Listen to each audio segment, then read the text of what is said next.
Bismillahirrahmanirrahim. Esselamu Aleyküm değerli izleyiciler. Bir ekonomik boyut programıyla yine sizlerle birlikteyiz. Değerli hocam Sinan Bayraktar'la beraber ekonominin öne çıkan konularını, başlıklarını sizlere değerlendirmeye çalışacağız inşallah. Hemen hocama döneyim. Hocam hoş geldiniz. Hayırlı haftalar. Nasılsınız? Sağ olun, hamdolsun, şükürler olsun. Allah daha iyisin diyelim hocam. Evet hocam, geçen haftadan bu yana neler oldu diye bir sormak isteriz. Genel bir değerlendirme yapacak olursanız neler söylemek istersiniz? Geçen haftadan bu yana çok fazla oynak değerlendirmeler yok. Yani hareketler çok fazla değil. Ekonomiyi meşgul eden çok önemli veriler çıkmadı. Ancak tabii bazı tartışmalar yine devam edecek. Dünyada ve Türkiye'de olması gerekenler oluyor. Geçen haftaya biraz damgasını vuran Amerika tarafından, bir kurumdan TÜSİAD'a yazılan mektup vardı. Türk şirketlerine yönelik Rusya ihracatını dikkatli yapın. Yasaklı firmalara ihracat yapıyorsunuz. Sizin firmalar Türkiye üzerinden. TÜSİAD'a bir ikazda bulundular. O dikkat çekiyor. En büyük olay o. Biraz siyasi tarafta da onun tepkileri tam anlamıyla gelmedi. Sayın Maliye Bakanı verdi bir iki tepki ama orada tabii önemli olan şu. Şimdi Türkiye bir ticaret üssü olmaya başladı. Bu Avrupa Birliği'nden Rus şirketlere ve Rusya ile ilgili yapılan ticarete konulan ambargo nedeniyle Türkiye üzerinden bypass ediliyor bu. Türkiye'deki distribütörler ve şirket temsilcilikleri aracılığıyla bu işler yapılıyor. Onun için Amerika'nın böyle bir rahatsızlığı var. Her zamanki olduğu gibi Amerika birçok şeyden rahatsız oluyor tabii. Bundan da rahatsız oldu ama Türkiye şu anda ticaret merkezi durumunda. Bütün lojistik ve diğer kanallar Türkiye üzerinden yürüyor. En azından hepimizin izlediği gibi buğday koridorunun, gıda koridorunun açılması gibi önemli olaylar haftaya yine damgasını vurdu. Bunlar önemli. Evet. Ama bu mektup tabii yine bir sarsıntı yapacak ortalıkta. Kurlara baktığınız zaman birebir oldu artık dolarla. Hatta dolar geçti euroyu. Enteresan bir şekilde Avrupa'daki düşüklüğün sebebi, Avrupa'daki ekonomik verilerin düşük olması, doların güçlü dolar seyrinin devam etmesi bu pariteyi de değiştirdi. Birebiri geçti. Bizde dolar fiyatı ilk defa tarihinde belki uzun yıllardır euroyu geçmiş durumda. Bu önemli ama bize tabii zararı ihracat açısından oluyor. Çünkü biz dolarla ithalat yapıp euroyla ihracat yapıyoruz. Büyük oranda Avrupa Birliği'ne yaptığımız ihracat. Onları da yorumlayacağız. Bu da haftayı bir meşgul eden görüntüydü. Altın fiyatları düşük gidiyor. Değerli madenler. Son zamanların en düşük fiyatlarıyla gidiyor. Yani durağan seyrediyor. Çok düşmüyor da ama Türkiye tabii hareketli yine. Çok ilginç bir şekilde İngiltere'den gelen bir veri var. İngiltere Ekonomi Yönetimi tarafından. Yani yüksek enflasyonla büyüme ilginç şeyler oluyor Türkiye'de diye. İlginç şeyler oluyor diye bir haber attılar. Evet. Yüksek enflasyonla nasıl büyüyor bu ülke? Maliye Bakanlığı da işte bizim Türkiye'mizin politikası bu. Biz büyürüz diyor. Biz yapıyoruz bunu diyor. Övünme şeyi çıktı. Haftaya tartışmasını vuran şeyler bunlar. Ama çok fazla şey yok tabii. Böyle sarsıcı değerler yok. Ay sonu gelecek. Yani geliyor. Ay sonu geldiğinde işte enflasyon rakamlarına doğru gideceğiz. Ama yüksek enflasyon devam ediyor. Yani rahatsızlık devam ediyor. Yalnız Türkiye'de ciddi şekilde bu aylarda turizm var. Turizm çok hareketli. Gerçekten iç turizm ve dış turizm hareketli gidiyor. Turizm rakamları iyi boyutlarda. Yerli turist de hareket halinde. Bu kadar fiyatlamaya rağmen, bu kadar yüksek değerlere rağmen iç turizm de çok hareketli. Örneğin ben İstanbul'da Anadolu'dan gelenleri de izliyorum. İstanbul'dan Anadolu'ya gidenler de var. Bu kadar aşırı yakıt fiyatlarıyla yine iç ve dış turizm devam ediyor. Evet. Dışarıdan gelenler için Türkiye mutluluk ülkesi. Tam bir mutluluk ülkesi halinde şu anda. Bilmiyorum, ben ilk defa bu kadar şey gördüm hocam. Evet. Yabancı plakalı İstanbul'da. Çok var yani, yabancı plakalı gelen var. Artı var. Batılı ülkelerden de Türkiye'ye gelen çok turist var. İngilizler, Almanlar ve diğer ülkelerden çok iyi sayıda turist geldi. Harcama yapıyorlar çünkü Bir birimi koyduğu zaman 18 birim alıyor. Ciddi bir para harcıyor burada. Çok rahat tatil yapabiliyor ve çok iyi hizmet alıyor. Hizmet sektörü çok iyi bizde. Gerçekten çok başarılı bir sektör.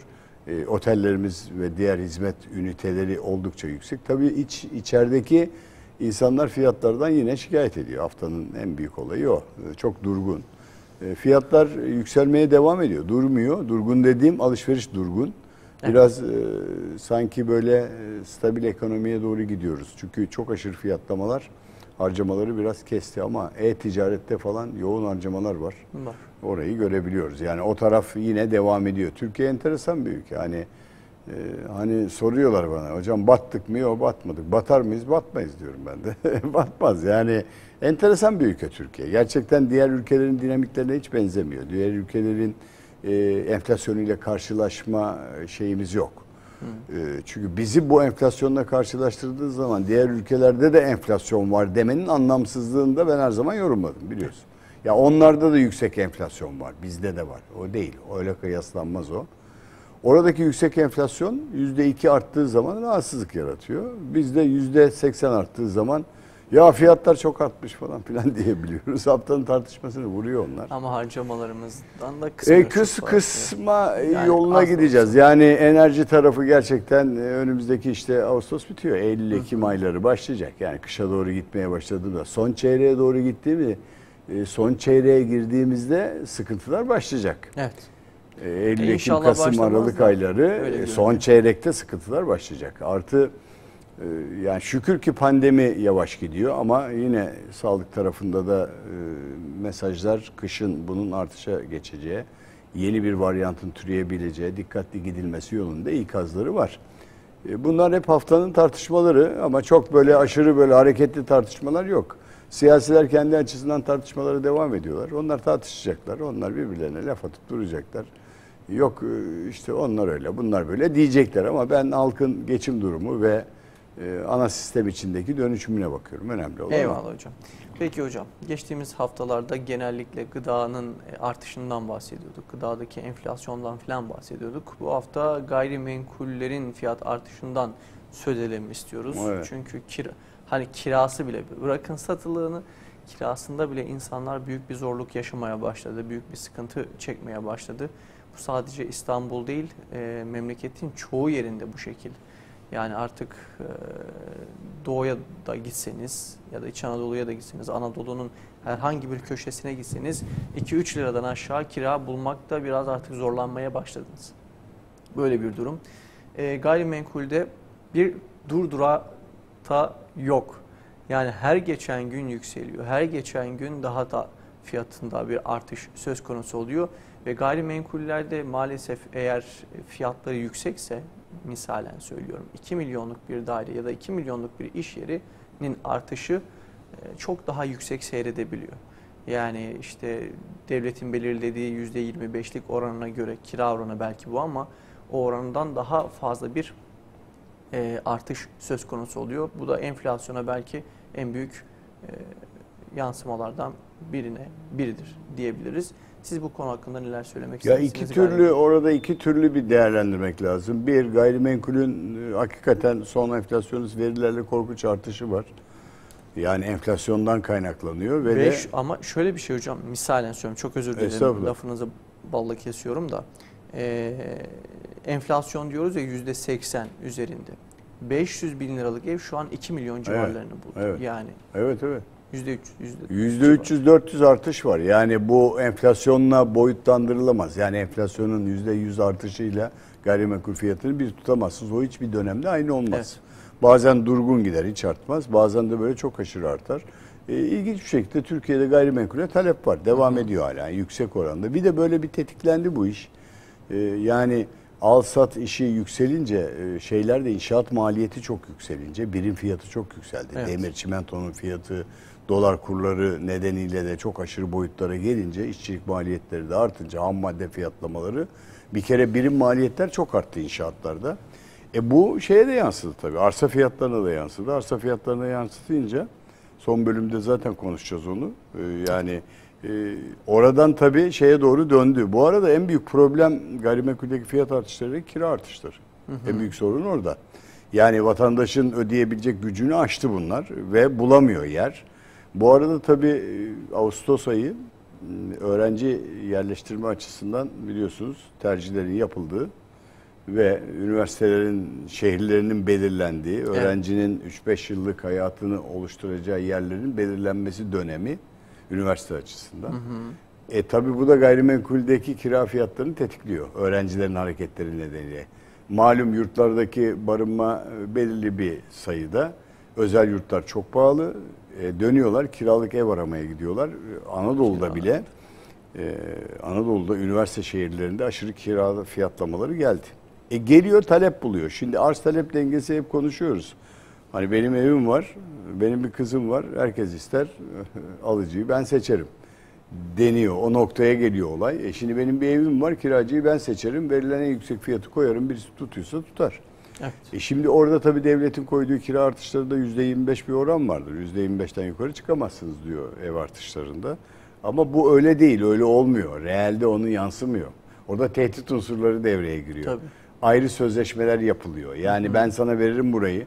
Sen artışını şu şekilde yapacaksın. Adam mecbur kalıyor. Mecbur kalıyor. Önümüzdeki sene tefe tüfe oranı falan vazgeç onları. Yani onları şu kadar lira yapacaksına getiriyorlar. Kabul etmek zorunda kalıyor. Çünkü konut bulmak zorunda. Tayin olmuş, gelmiş. Çok zor yani o iş. Gerçekten ev sahibi olmak kadar önemli bir olay yok. Hakikaten çok önemli. Bir insan ev sahibi değilse işi zor. Hele büyük kentlerde. Maalesef. Yani 3-5 liralık yerler 12 bin liralara çıktı. Bu kiralar gelirle ödenmesi çok zor. Bunun tabii kira gideri yanında toplam harcama giderleri de çok arttı insanların. Ulaşım giderleri, yeme içme giderleri, barınma, elektrik, su, telefon giderleri gibi kullandığı, günlük yaşamda kullandığı ve üzerinden vergi ödediği değerlerin hepsi arttı. Evet, artınca maalesef bütçeniz ciddi şekilde sarsıldı. Yani devlet bunlara karşılık bir takım tedbirler almaya çalışıyor. Yani işte bir konut projesi açıkladılar. Toplu konut projesi. Yani kira gideri kadar bir ödemeyle herkesi konut sahibi yapmaya çalışıyorlar. En azından 250 bin konut yapacaklar gibi yeni bir hamle başlattılar. Evet bunlar güzel şeyler. Ancak tabii bu soruna çözüm değil. Çünkü nüfus artışı yine aşırı boyutlarda gidiyor. Türkiye göç alan bir ülke. Büyük kentler göç alıyor. Maalesef ki büyük kentler sanayinin ve işlerin olduğu, çünkü iş hayatının olduğu bölgeler göç alıyor. Göç aldıkça konut sorunu giderek artıyor. Artıyor. Ama İstanbul'da hocam yabancı göçler hariç yerli yani kendi milletimiz diyelim tersine göç başladı diyebilir miyiz? Çünkü çok az, yok çok fazla değil. Yani tersine göç başlasa da İstanbul gibi büyük kentlerde fiyatları artıran unsurların başına yabancılar geliyor. Çünkü bu kurların bu yüksek seviyede olması ev fiyatlarını da onları cazip hale getirdi. Ev satın alıyorlar İstanbul'da. Yani 100 bin dolara çok iyi bir yerde kocaman bir mülkü satın alıp değer de kazanabiliyor ayrıca. Evet. Dolar bazında %50 artışı bile yakalayabiliyor bir dahaki sene. 150 bin dolar oluyor örneğin. Dünyanın hiçbir yerinde yok bunlar. Çoğu yerlerinde yoktur. Yatırım gözüyle bakıyor. Yani burada aldığınız bir evi Amerika'da çok daha iyisini alırsınız 100 bin dolara. Veyahut işte Avrupa'da çok daha iyisini alabilirsiniz 100 bin euroya burada aldığınız evin. Çok daha iyisini hakikaten satın alabilirsiniz o parayla. Yabancı para birimiyle görüşüyorum. Yani 100 bin euroluk bir evi Almanya'nın güzel bir yerinde satın alabilirsiniz. Evet. Ama burada 100 bin euroya çok lüks yerde bir yerde de alabilirsiniz. Yani iyi bir konut elde edersiniz. Ama şöyle Almanya'daki gene 100 bin euro olarak gider. Buradaki seneye 150 bin euroya çıkabilir. Evet. Burada aldığınız. Yani yatırım gibi bakıyor. Yani burada da arz talep çok yüksek gidiyor. Hele lüks konutlara çok yüksek gidiyor. Yani bu şeyi gösteriyor. Çok mu para var bu ülkede? Yani çok mu zengin bu ülke? Çok ilginç bir şekilde yani harcamalar devam ediyor. Bu kadar yüksek enflasyon olmasına rağmen. Evet herkes şikayet ediyor Ahmet. Fakat herkes de harcıyor. Çok ilginç yani. Gerçekten çok ilginç. Yani hakikaten uzun yıllardır da ben bunu yaşadım ama eski yılların enflasyonunda bu yoktu. Biz o dönemleri yaşadığımız zaman bu aşırı fiyat artışları geldiği zaman frene basardık. Hem de iki ayağımızla basardık, almazdık. Bitti, alamazdık çünkü yoktu. Bir de ürün yoktu. Şimdi ürün var, ulaşma imkanın var, borçlanma imkanın var, taksitlendirme imkanın var. Seni tetikliyor alışverişe sistem. Evet. alışverişe tetiklediği zaman satın alma devam ediyor hala. İngilizlerin ekonomi yönetiminin anlamadığı nokta o. Türkiye yüksek enflasyonla nasıl bu kadar büyüyor? Bakın yüksek enflasyon alıma zorluyor çok ilginç bir şekilde insanları. Yani bu açıdan baktığınız zaman mesela otomobil öyle. Otomobilde baktığınız zaman nasıl buna zam gelecek?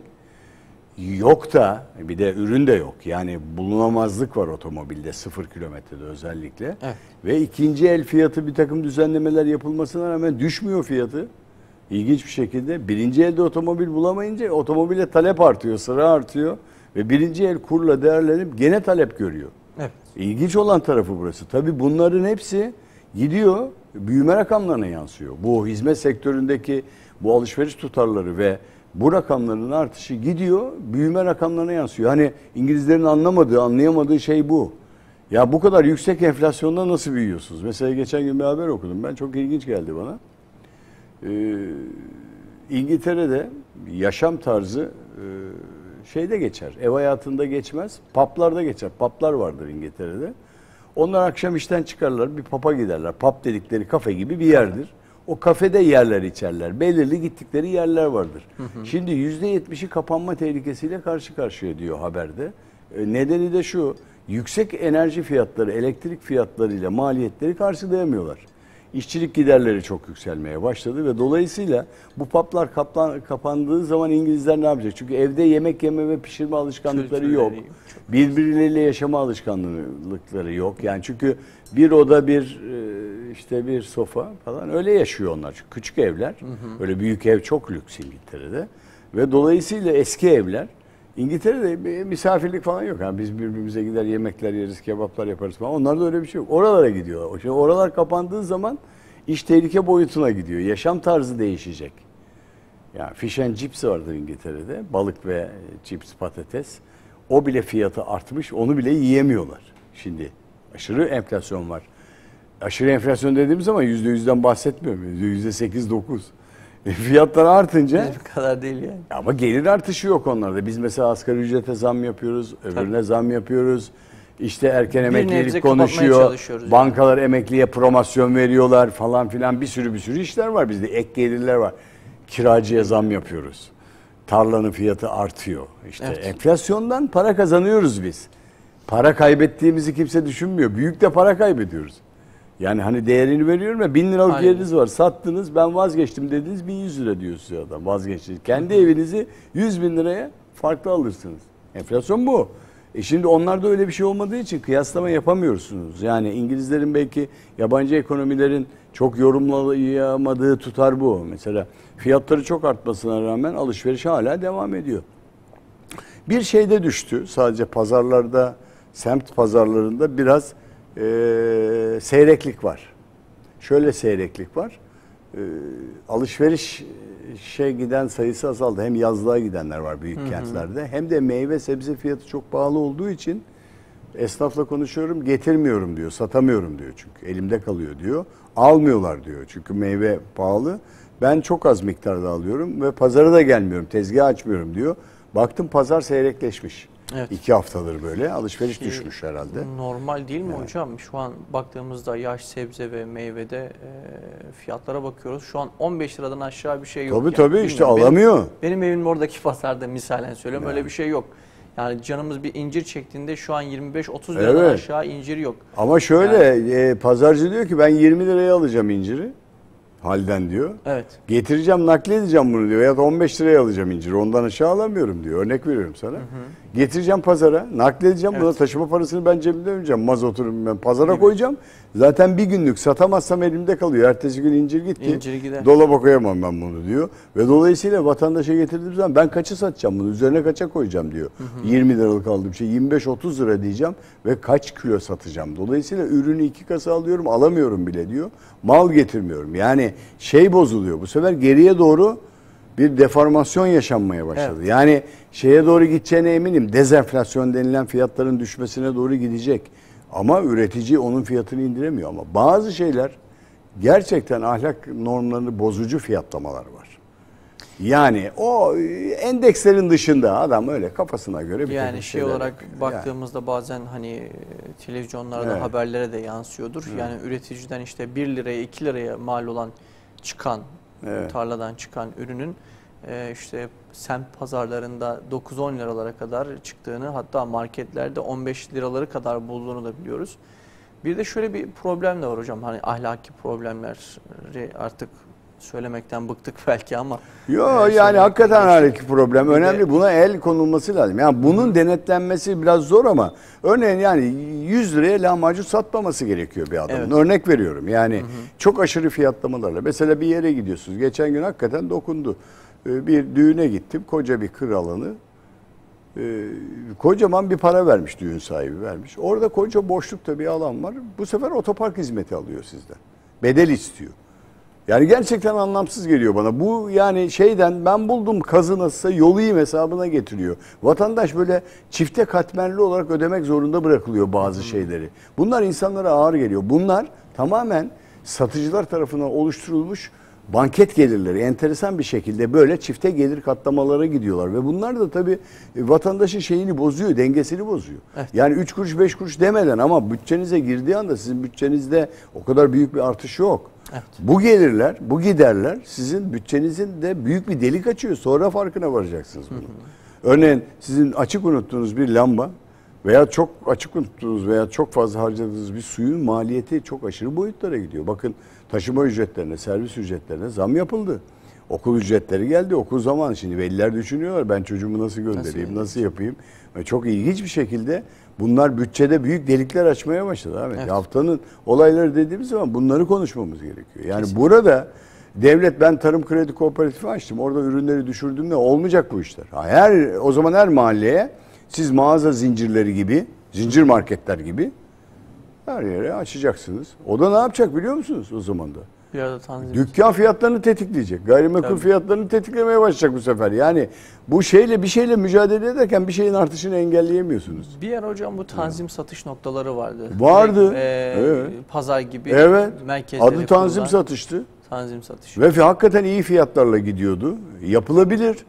Düzenlenebilir ama devlet o zaman ekonominin içine direkt girmiş olur. Özel sektörün elinde alır. Tamam da özel sektör ahlakı bozuk olarak devam ederse biz ne yapacağız? Hocam yani bizzat bir tanıdığımdan aldığım hani haber diyor ki biz satamadığımızda hani biraz bozuluyor ya domates filan. Hayır diyor, onu çöpe atıyoruz. Çöpe atıyor yine tabii. indirimli vermiyor. Vermiyorlar hayır. Ya da haberlerde görüyoruz hocam kasa kasa domatesleri, kasa kasa salataları, kasa kasa ya da ne bileyim yaş sebze meyveyi yolun kenarına döküyorlar, göle atıyorlar, bilmem ne yapıyorlar. Sırf o piyasanın değerini üreticiler ve satıcılar benim bu konuşmalarıma tepki verebilirler. Gayet doğaldır. Ama ben burada bir ahlak normlarının bozulduğu kanaatindeyim. Yani insanlara bir şey ver. Tamam çok para, benim giderlerim arttı diyor. Tamam senin giderlerin arttı da benim de satın alma gücüm düşüyor. Ha şu yapılır. Toplum bilince gelir. Toplum satın almaz. Satın almadığı zaman sen istediğin kadar dök denize. Bir müddet sonra getirir benim istediğim fiyata yaklaşırsın verirsin. Toplum bilinci oluşturmak lazım burada. Satın almayacaksınız. Bazı şeyleri yemeseniz ölmezsiniz. Eyvallah. Örnek veriyorum yani çikolatayı yemezsen ölmezsin gibi. Kesinlikle. Yani. Ve ben son yıllarda bu biraz önce söylediğiniz gibi toplumsal bilincin kaybolduğunu düşünüyorum. Kesinlikle. Çünkü önceden bir fiyat ya da bir mala, bir ürüne bir fiyat geldiğinde hakikaten onu almazdık. Ya da daha önceden bir sıkıntı yaşandığında direkt bir eyleme, bir yürüyüşe ya da bir tepkiye tepkiyle karşılardık gibilerinden. Fakat şu son dönemlerde ben hiçbir eylem yapıldığını, hiçbir tepki verildiğini, ama işte onu sözel olarak sadece muhabirlere verildiğini, konuşuyor sadece insanlar. Sosyal medya üzerinde konuşuyorlar, satın almaya devam ediyorlar. Hani bu şeye dönüyor maalesef, yanlış anlaşılmasın. Ya sigara yasağı koymuşum. Burada sigara içmenin yasağı 5.000 lira örneğin. 5.000 lira veririm ben sigara içerim. Döner bu. Evet. Bu yapıldığı takdirde bunlar engellenemez. Örneğin ben şöyle örnek vereyim. İnsanları isyana teşvik etmeyelim de. Bir gün araçlarınıza binmeyip kontak kapatırsanız benzinciler benzin satamaz. Binmeyin ya. Ya bir gün gitmeyin mesela. Satamayacaklar. 2 gün gitmeyin, satamayacaklar. Acil haller dışında kullanmayın. Bakın benzin fiyatı düşüyor mu düşmüyor mu? İndirirler geriye. Evet. Yani promosyon yapmaya başlarlar. Geliyor. Elektrikli araçlar geliyor. Doğrudur. Bak 5 sene 10 sene sonra Allah sağlık verirse bu masalarda birileri konuşurken benzin fiyatı konuşmayacaklar. Yakıt fiyatı konuşmayacaklar. Elektrik fiyatı. Tabii ya, şarj. Şarj parası konuşulacak. Geliyor. 2035'te Avrupa Birliği fosil yakıtlı üretimini bitiriyor. Şu an birçok marka Bitiriyor. Yapmıyorlar. Bak hibrit araçlar gelmeye başladı. Bak konuşmayacağız. Benzin o petrol üretici ülkeler havaya yakacaklar onları. Eyvallah. Geliyor. Bir de aklıma geldi hocam, bu ikinci araçta neden düşmediği mevzuları vardı ya, işte cezai müeyyideler Evet. engelleyici değil. Evet. Vardı bilirsiniz, 6 ay 6.000 kilometre. Evet. Hani bunun öncesinde sattığınızda cezası ne kadar? 2,5 milyar mı? Evet. Öyle bir cüzi bir rakam. Veririz rakamı, öderiz. Veririz hocam. Zaten ben bundan kazandığım 40-50 milyar kazanıyorum. 2,5 milyar nedir yani? Bu eskiden Eski dönerdi. SSK primini ödemez insanlar, cezasını öderim derdi. Faizlerden düşüktü cezası. Evet. Yani ben giderim bankadan kredi alırım, faizler düşük. Giderim onu öderim, cezayı ödemem, taksitlendirmiyor devlet. Ben bu cezayla bunu öderim. Sonra 6180 sayılı yasayı çıkardılar da ağır ceza koydular ona ödememeye. Eyvallah. Bir ara gibi bu köprüden kamyonların geçmesi mevzusu vardı ya. Cezayı can yakıcı boyuta getirdiğin zaman zaten duruyor, yakma. Yapamaz artık bir müddet sonra. Eyvallah. Can yakıcı boyuta adam alkollü araç mı kullanıyor? Ehliyetini müsaade edeceksiniz. 2 sene araç kullanmayacak, 3 sene araç kullanmayacak, biniyor. İkinci kez yakalandığı zaman hapiste cezalandıracaksınız. Temize de gidemeyecek. Yatacak içeride, bak bakalım bir daha yapacak mı? Yani gibi. Eyvallah hocam. Ağzınıza sağlık. Teşekkür ederiz. Kısa bir araya gidelim. Evet değerli izleyiciler, kısa bir aranın akabinde birlikteliğimiz devam edecek.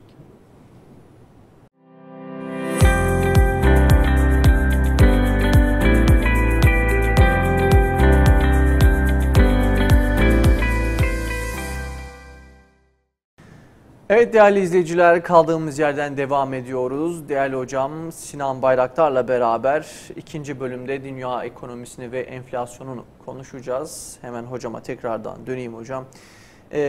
Dünya ekonomisine baktığımızda enflasyon her ülkede hemen hemen aldı başını, yavaş yavaş gidiyor. Yani Avrupa'da bile %8-9 oranlarını buldu. Bir diğer taraftan baktığımızda ihracatta bir yükseliş söz konusu, fakat İSO'nun açıkladığına göre de durma noktasına gidiyoruz şeklinde bir açıklaması var. Sizce durum nedir? Dünya ekonomisine dair neler söylemek istersiniz? Şöyle, dünya gerçekten son dönem tabii pandemi ve savaş nedeniyle ekonomik verilerde ciddi bozulmalara uğradı. Özellikle Çin'in oyuncu olarak biraz yavaşlaması, dünyanın en büyük aktörlerinden biri ekonomideki. Onun oyuncu olarak biraz yavaşlaması sistemleri ciddi şekilde etkiledi.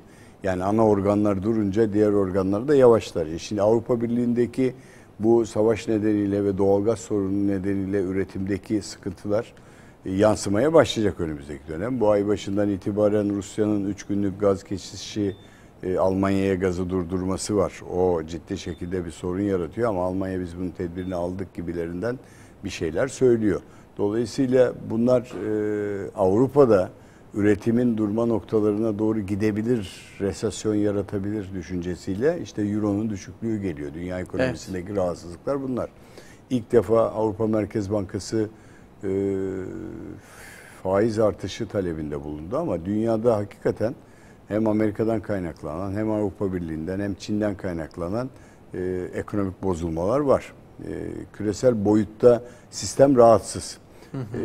Rahatsız olmaya da devam ediyor. Bitmedi yani bu. Yani bu biz de dahiliz buna. Tabii bir tarafta hani filler kavga ederken çimler eziliyor. Küçük ülkeler, gelişmekte olan ülkeler veyahut gelişmemiş ülkelerin hepsi ciddi rahatsızlık. Yani buralarda insanlar yaşıyor. Yani Afrika ülkelerini düşünün. Susuzlukla mücadele ederken. Bu arada tabii ciddi şekilde aklıma gelmişken de kuraklık Avrupa'da aşırı boyutlara geldi. Yağışlar tehlike yaratıyor. Yağdığı zaman da tehlike yaratıyor. İnsan ölümlerine ve felaketlere büyük zararlara neden oluyor.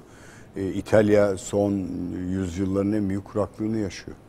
Barajların çoğu kurudu ve susuzluk tehlikesi ama tedbir almaya başladılar. Enerjide de aynı şekilde. Evet. Biz bu arada tam yol gidiyoruz yani. İhracatta artış var. Gerçi durma noktasına şöyle gidecek. Avrupa Birliği'ndeki bir takım fiyat denge bozuklukları Avrupalı'nın mal alımını biraz durdurdu gibi. Evet. Durdurdu gibi. Oraya biraz ihracat azalır gibi görünüyor ama Ticaret Bakanlığı verileri Temmuz açıkladığı ihracat verilerinde geçen yılın aynı ayına göre %13.4 artış var. İhracatta artış var. 18,6 milyar dolarlık bir rakam çıkıyor. İthalatta da %40,8 artış. İşte bu dolayısıyla cari açığa neden oluyor. Şimdi ithalatımız yine yüksek. Niye yüksek ithalatımız? Hani hem ihracat yapıyoruz da hem ithalat mı yapıyoruz? Şimdi ihracatı hep söylerim. Beslemek için ithalat yapmak zorundasın. Çünkü birçok ürünümüz ham madde girdisiyle yürüyor. Evet. Ham madde girdisi de yurt dışı kaynaklı. Dolayısıyla biz ithalat yapmak zorunda kalıyoruz. Evet. Bazı temel maddeler ithalatla gidecek. İşte biraz ithalatı hani dengeleyecek olan belki rubleden yansırsa doğalgaz parasını ruble olarak ödersek ki öyle bir anlaşmaya vardığını söylemişti Sayın Cumhurbaşkanı Putin'le. Doğalgazın bedelini biz ruble ödeyeceğiz diyebiliyorsak, yapabiliyorsak onu, bu cari denge biraz düzelir ama aylık bazda rekor var. Yani son zamanların en yüksek rekoru ihracatta bir artış var. İhracatta bizim yaptığımız ilk 3 ülke şöyle 1 milyar 487 milyon dolarla Almanya'ya büyük ihracat yapıyoruz. Yani ben Almanya ekonomisinin durgunluğa girdiği anda Türkiye'nin çok büyük sıkıntı yaşayacağını biliyorum ihracatta. Çünkü biz ihracatı Almanya'ya yapıyoruz. Almanya bizden büyük oranda mal çekiyor.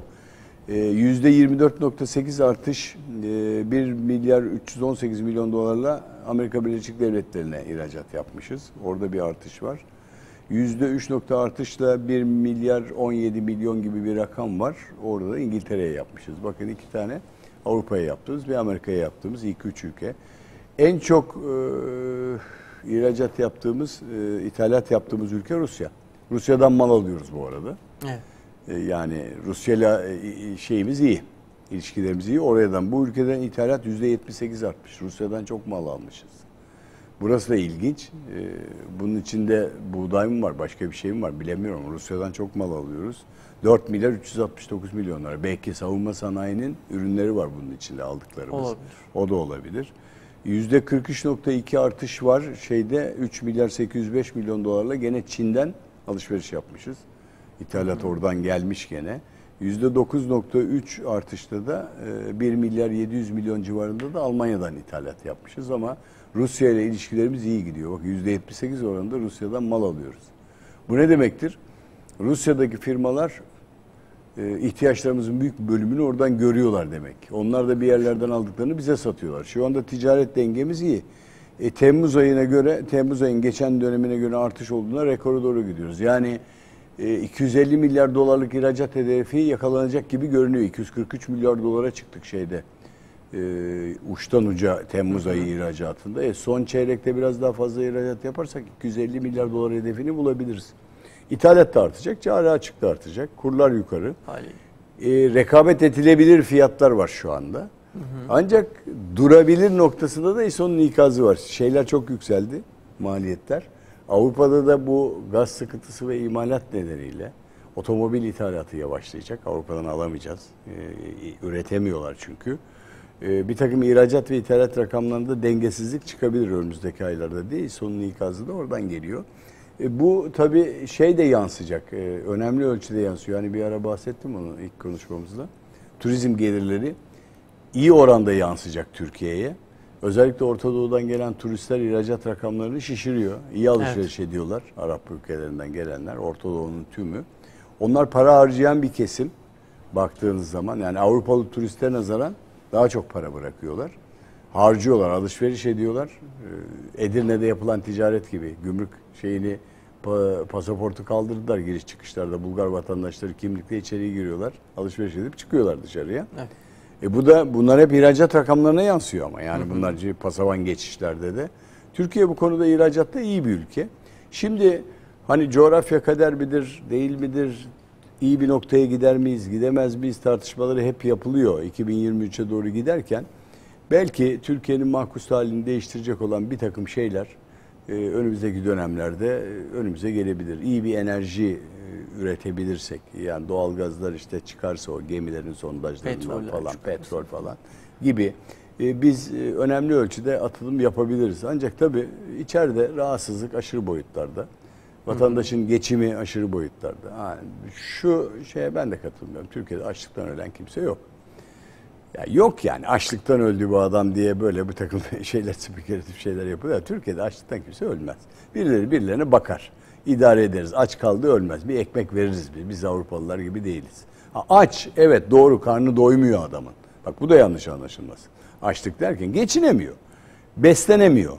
Ama açlıktan ölmüyor ama beslenemiyor. Bu da açlıktan ölmek gibi bir yoruma da gelebilir ayrıca. O da var. Yani beslenemiyor. İnsan alamıyor. Et alamıyor. Et girmiyor evine. Yani bunu hani ben çok böyle iyimser de bakamıyorum. Hani pesimist dediğim karamsar da bakamıyorum olaya. Yani iki türlü bakmak lazım. Biz bir takım şeylere belki bağışıklık kazandık, alıştık gibime geliyor. Yani bu kadar yıldır ekonominin içinde gördüğüm bu benim. Yani ben de yorumlamaya çalışıyorum. Ekonomist olarak hani bir kural vardır. İşletmecilerin söylediği her şey doğrudur. Ancak uygulamada hiçbiri tutmaz denir bizim ekonomistler ve işletmeci. Uygulamaya dönüyorsun ya olmuyor. Yani bir takım şeylere, verilere bakıyoruz ekonomist olarak konuştuğumuzda. Bunun böyle gitmemesi gerektiğini söylüyorum ben. İhracatımız artıyor önemli boyutlarda. Evet. Ucuz iş gücü yaratabiliyoruz şu anda. Nereden yaratabiliyoruz biliyor musunuz? Şu anda ucuz iş gücü içerideki mültecilerden. Şu anda ucuz iş gücü kullanıyorlar. Yani Afganlıyı, Suriyeliyi bilmem neyi falanı filanı kullanıyor bizimkiler. Bizim iş adamları memnun o konuda.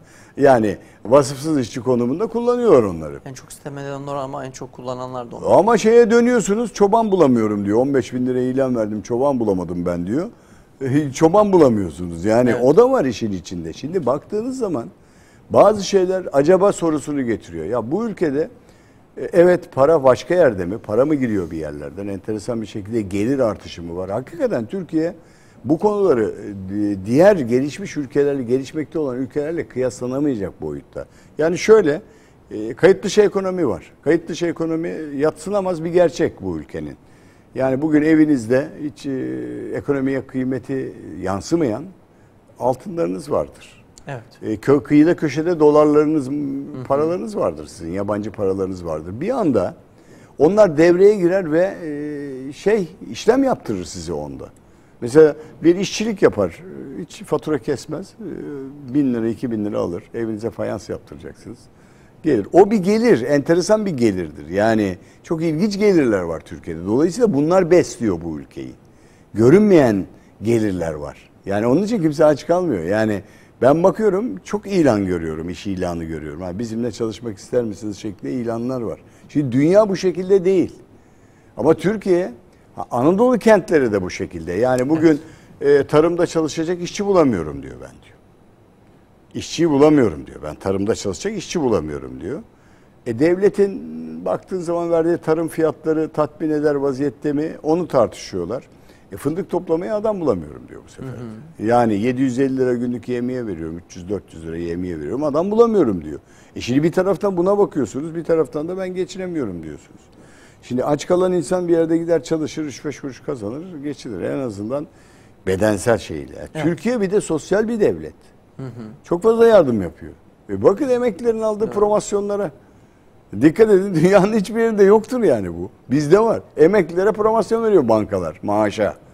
Yarışa başladılar. 3000, 5000, 7000 gidiyorlar. Arttıran. Şimdi bir elinize gelir geliyor. Hiç görünmeden bak diye bir gelir çıkıyor elinize. Maaşınızı alıp oraya gidiyorsunuz. 6000, 7000 liralık bütçenize bir gelir ilave ediliyor. Bunun ekonomiye yansıyan tarafı çok farklı alışverişe. Ve dolayısıyla şu anda durmayan bir alışveriş sistemi var. Devam ediyor. Şimdi dünya konuşuyor. Enflasyon konuşuyor. Mesela geçen gün Amerika Fed'in başkanı diyor ki acı reçete geliyor diyor. Evet. Biz bu enflasyonla merkez bankaları enflasyonla mücadele etmek zorunda diyor. IMF başkanı da bugün açıklama yaptı. Dün açıklama yaptı, özür dilerim. IMF başkanı. Merkez bankaların çok ciddi tedbir alması lazım diyor. Enflasyonla mücadele için diyor. Ve dolayısıyla acı reçeteler gelecek diyor. Ama sonuna kadar da mücadele edeceğiz diyor. Şimdi bize dönüyorsun. Enflasyonla mücadele konusunda neler var dediğin zaman sepette çok şeyler yok. Enflasyonla mücadele. Almış başını gidiyor. Şimdi enflasyonla mücadele için işte devlet harcamalarının çok ciddi şekilde denetlenmesi, korunması, kamu tasarrufunun yapılması, o harcamaların, boş kalemlerin, seçimlerin dünyanın parası çıkacak şimdi seçimler için. Yaklaşıyoruz yani şurada. Bir seneden az bir zaman kalmaya başladı. Dünya bütçeden bir sürü para çıkacak. Partilere verilecek. Onlar da seçim harcamalarında, meydanlarda dağıtacaklar bu parayı. Gel şimdi enflasyonu ve artışı durdur.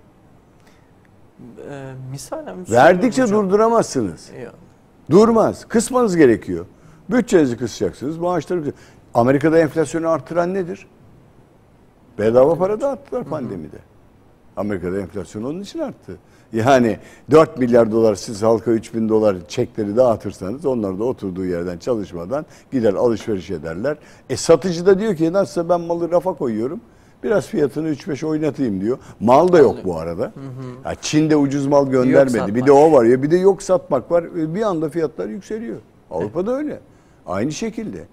Yani mesela Almanya domatesi şeyden alırmış. Hollanda'dan. 74 çeşit mi ne domates alıyor Hollanda'dan. Tamamen tüm üretimi orada yapılır. Domatesi oradan alır. Domates fiyatı artmaz. Almanya'da. Baktığınız zaman domates çok pahalı değildi ama Türkiye'den aldığı ürünlerin fiyatında artış görürsünüz orada. Yani bizim ihracatımız büyük bölüm olduğu için hep orayla kıyaslama yapıyorum. Ama doğalgaz fiyatları artıyor. Soba yakmaya doğru dönmeye başlıyorlar adamlar. Doğrudur. Biz şimdi doğalgaz fiyatlarına zam yapacaklar. Hadi hane başına 1000 liraya yaklaşmıştı kombi fiyatları. Yaklaşık bir kışı geçirebilmek için aylık 1500 lira. Bir de elektrik geldiği zaman 2000 liralık bir bütçe gelecek şimdi karşınıza. Maalesef. Telefona zam yapılıyor, ona zam yapılıyor. Yiyecek içecek. Vatandaş bağırıyor tabii. Sandığa gideceğim, ben seni alacağım, devireceğim, öbürü gelecek, bu gelecek tartışmalarına gideceğiz. Yılbaşından sonra kuvvetlenecek, artacak bunlar. Bunlar da bu sefer bir şeyleri yapabilmek için sübvanse değerleri çıkaracaklar orada. İşte gördünüz icra borçlarını kapatıyorum. İşte şunu affediyorum. Bunu kaldırıyorum. Öbürü diyor ki ödemeyin bilmem ne yapmayın falan. Bu siyasi program değil. Kimse yanlış anlamaz. Öbürü diyor ki sakın ödemeyin. Ha, ben geleceğim hepsini kapatacağım. Çiftçinin borçlarını affedeceğim falan filan. Şimdi vatandaş da seyrediyor bunları tabii. Ekonomi siyaset giriyor. İç içe giriyor birbiriyle bir mücadele ediyor ekonomiyle siyaset. Hangisi tutar vatandaş ben lehime bakarım diyor. Kazancıma bakarım diyor. Yine ama kelimesini kullanacağım ama alışveriş durmuyor. Evet. Alışveriş durmuyor. Devam. Peki hocam misalen Almanya'da bu enerjide bildiğiniz üzere bir kısıtlamaya gidildi. Aydınlatılan binalar artık aydınlatılmayacak şeklinde %2'lik bir kardan bahsediliyor. Yani tasarruftan bahsediliyor.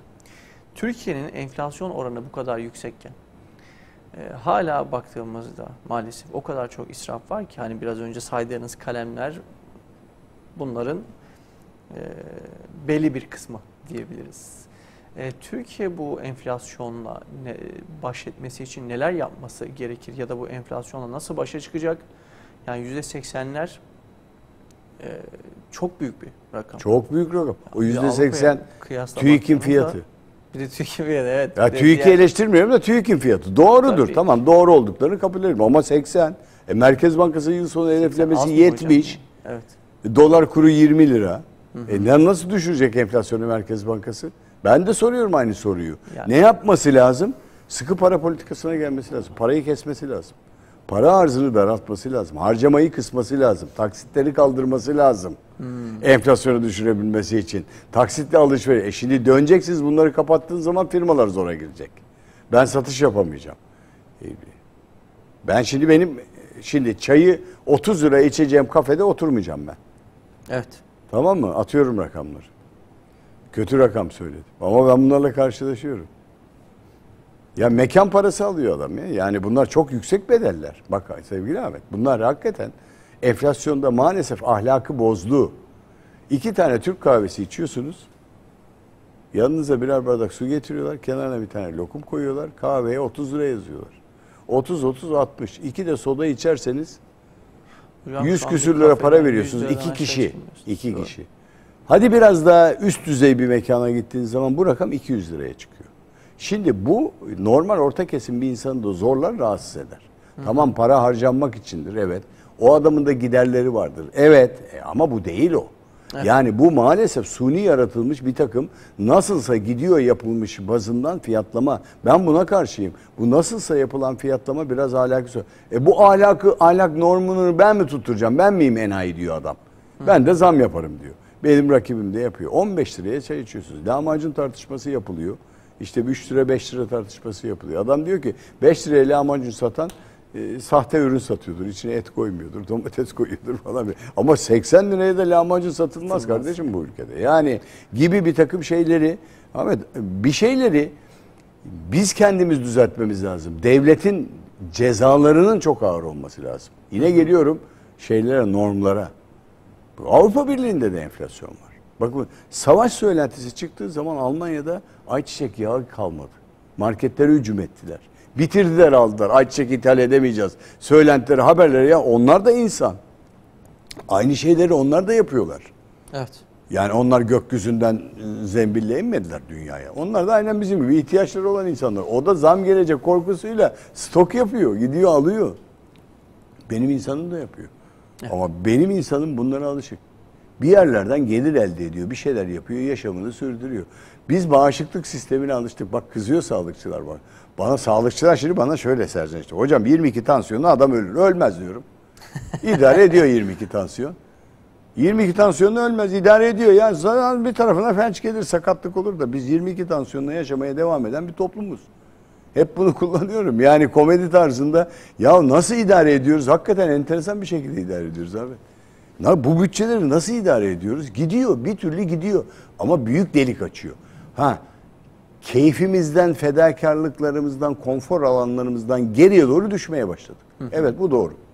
Arabaya ben biraz daha az biniyorum, açık söyleyeyim. Mümkün olduğu kadar toplu taşıma aracı kullanmaya çalışıyorum. Evet, ben yapıyorum ferden. Musluğu biraz daha az açmaya çalışıyorum. Elektrik lambalarında tasarrufa gitmeye çalışıyorum. Kapatıyorum. Evet. Yapmazdım eskiden. Biraz daha düğmeleri biraz daha fazla bastım. Bilinçlendirdim kendimi. Bunu çocuklara yaymamız lazım. Bilinçli kullanımı. Mesela bakın, biz hiç dikkate almıyoruz bunları. İtalya'daki kuraklığı bir geldiği zaman enerji krizi, klimaları, kapıları açık tutana ceza vermeye başladılar Fransa'da. Klima çalıştırıp kapıyı açık tutana. Kurum gidiyor, devlet cezayı basıyor. Hiç affetmiyor. Yani orada ceza konusunda hiç afları yok. Koyduğu zaman kuralı uyguluyor. Biz kar tamiri yakınımdır, ya dokunma bizim çocuklardır, belediyeden adam buluruz bilmem. Bunları kaldıramıyoruz ortadan. Zaten problemimiz burada popülizm. İnsan kayırma, liyakatlı insanların yönetimde olmaması, layık olan işleri yapmamamızdan kaynaklanıyor. Bana göre öyle. Ana problem oradan çıkıyor. Yani biz bunu çözmemiz gerekiyor. Şimdi gayrimenkulle kira artışı. Ya özel sözleşmeler, hava parası diye bir şey var mı ya? Var. Hava parası. Şimdi adam dükkanı tutacak, 50 bin lira para vereceksin diyor arkadan. Bak, hiçbir gelire girmeyen bir para. Evet. Bir 50 bin lira bir cepten çıkıyor, adama gidiyor veriliyor, 50 bin liranın kaydı da yok, o 50 bin lirayı alıyor, adam 50 bin lirayı sistemin içine sokuyor kendisi. Hava parası, ama kira kaç lira, şu kadar lira. Kiraya kağıt üzerinde bakıyor, elden vereceksin diyor öbür tarafta. Dava tartışmasını hatırlıyor musunuz? Geçenlerde İstanbul'da bir site yöneticileriyle kiracılar birbirine gitti, tabancalı tüfekli kavgalar çıktı, haberlere yansıdı. Evet. İşte bu. Bir tarafta açık hesaplar çalışıyor. Sen onu verdin, ben bunu verdim, hava parasını vermedim tartışmaları. Dünyada bu normlar yok, bizde var. Bu devlet tedbirleriyle olur. Devletin devlet olduğu yerde hissettirmesi lazım. Sadece polisiye tedbirlerle değil. Eyvallah. Ceza ve vergilerle. Bir de söylediğiniz şeylerde biraz çelişki, yani sizin söylediğiniz değil, ülkemizde bir çelişki söz konusu. Yanlış söyledim, kusura bakmayın. Şöyle bir durum söylediniz ya hocam. Devlet eğer enflasyonu düşürmek istiyorsa işte taksitleri kaldırması gerekecek. Evet. Taksitleri kaldırırsa evet, şirketler dara düşecek. Fakat bir tarafta baktığımızda da şirketlerin %200'lük, 300'lük bir karı da söz konusu. İşte yoklukla sistem ederken kafelerin bu kadar dolu olması maalesef hani hiç insanlık olarak, yani ferdi olarak hiçbir şeyden kısmama evet, durumu söz konusu. Yani enflasyonu bu manada düşürmek imkansız. İmkansız. Çok para verirsen enflasyon düşmez. Bak, ilk insanları zengin edelim. Şöyle yapalım. Para basalım Merkez Bankası'nda. Sadece kağıt masrafımız olur. Boya masrafımız. Dağıtırız. Maaşlara zam yapalım. Enflasyon %500'ü vurur. Bir taraftan gelir, bir taraftan gider. Örneğini veriyorum. 1000 liraya mal sattınız, vazgeçtim ya, ver bana malı geriye, 1100 lira diyecek sana adam. Evet. Siz enflasyondan kazandığınızı zannedersiniz. Evet, mallarımızın değeri arttı. Benim masamda tuttuğum cihazın fiyatı ikinci kez alamıyorum onu. Veya cep telefonuna gidip aynı parayı alamıyorum. Evet, bunlar benim kıymetli ürünlerim oldu. Ama bunları satarak bir paraya çevirerek bir şey elde edemiyorum. Sadece değer artışıyla elimdeki ürünlerin değeri artıyor, evimin değeri artıyor. Ve dolayısıyla bu normlar devam edecektir. Türkiye bu şekilde yaşamaya devam eder. Bunu Eyvallah. politikacılarımız, insanlarımız biliyor herkes. Ya bunlara bir şey olmaz diyorlar ilginç bir şekilde.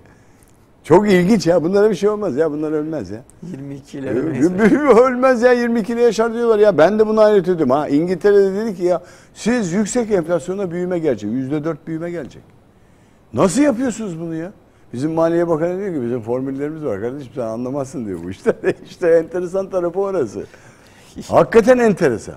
Çünkü bir tarafta kayıt dışı ekonomi var. Eyvallah. Bak sevgili kardeşim, köye gidersin, tatile gidersin, Ramazan'da, bayramda bilmem ne de gidersin. Otobüslerin bagajları dolu gelir. İndirirler. Kışlık ihtiyacını insanlar oradan alır gelir buraya. Evet.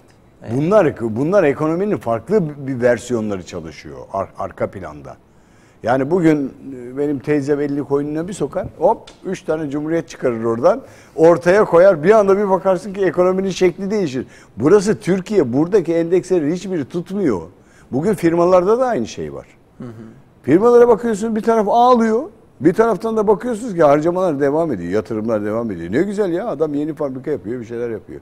Ama Türkiye'nin bir şeyleri değiştirmesi gerektiğine inanıyorum. Yabancı sermayenin gelmesi lazım, yabancı yatırımcı almamız lazım. Yerli üretim yapmamız lazım, yerli katma değerli ürünler yapmamız lazım. Bunları yaparsak biz dünyada bir yerlere varırız. Ha bir şeyleri yapacağız ama ne kadar yapacağız onu da bilemiyorum. Eyvallah hocam. Peki. Çok teşekkür ediyoruz Ben hocam. teşekkür ediyorum. Ağzınıza sağlık. Estağfurullah. Sağ olasınız. Evet değerli izleyiciler, Ekonomik Boyut programının sonuna geldik. Haftaya aynı saatte görüşmek dileğiyle. Hoşça kalın. Allah'a emanet olun.